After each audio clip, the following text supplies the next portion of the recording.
신명기 26장입니다. 여기는 신명기를 구성하고 있는 세 개의 설교 중에서 본론에 해당되는 두 번째 설교가 끝나고 결론 부분으로서 십계명에서 시작된 율법의 규례들이 본장에 마무리되고 있는 것입니다. 이제 이스라엘은 가나안 땅에 들어갔을 때 두 가지 의식을 치러야 했죠. 하나는 첫 열매를 바치는 것과 3년이 지난 후 11조를 드리는 것이었습니다. 이것은 곧 하나님과 이웃에 대한 성도의 의무와 사랑을 각기 강조하고 있는 것입니다. 예수님께서는 하나님을 사랑하고 이웃을 사랑하는 것이 온 율법과 예언자들의 강령이라고 말씀하셨죠.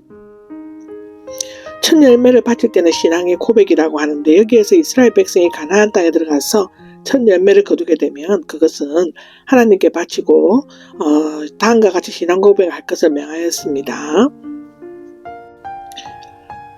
첫째로는 조상에게 맹세하신 땅에 오게 된 것을 아뢰고 감사한다고 3절에서 9절까지 나와 있죠.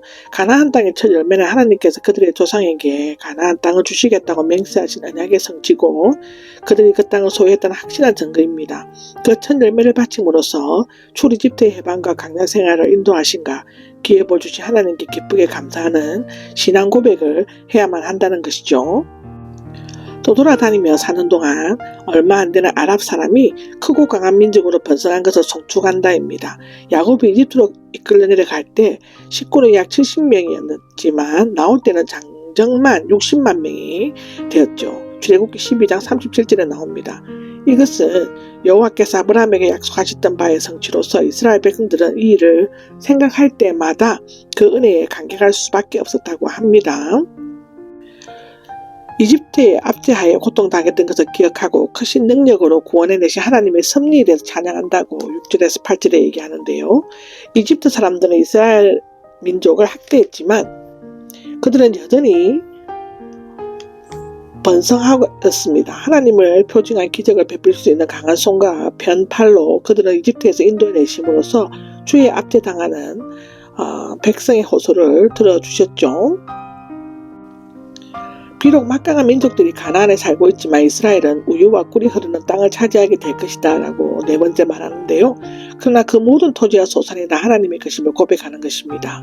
이스라엘 백성은 첫 열매를 바치면서 하나님께서 함께 하신 은혜를 감사하고 천지 만물이 다 하나님의 것임을 겸손히 고백해야만 하는 것입니다.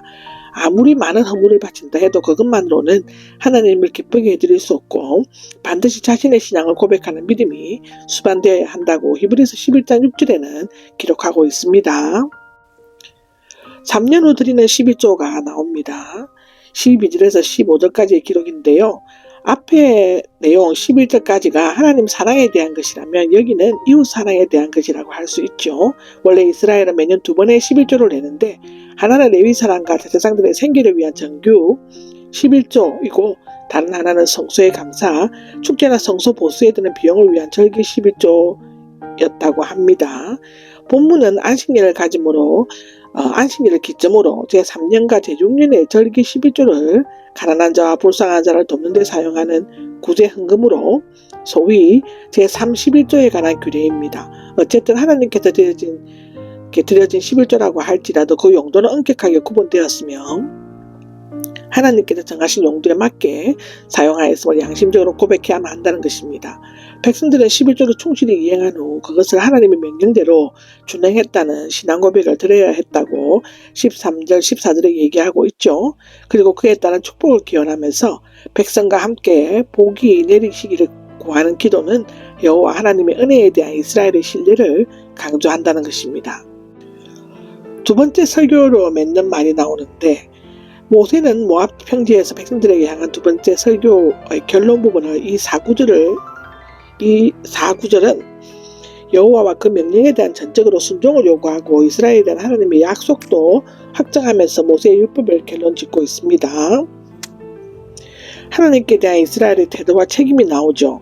백성들에게 하나님의 모든 규례와 법도들을 마음과 목숨을 다하여 지켜 행할 것과 또한 여호와를 그들의 하나님으로 섬길 것을 촉구하고 있습니다.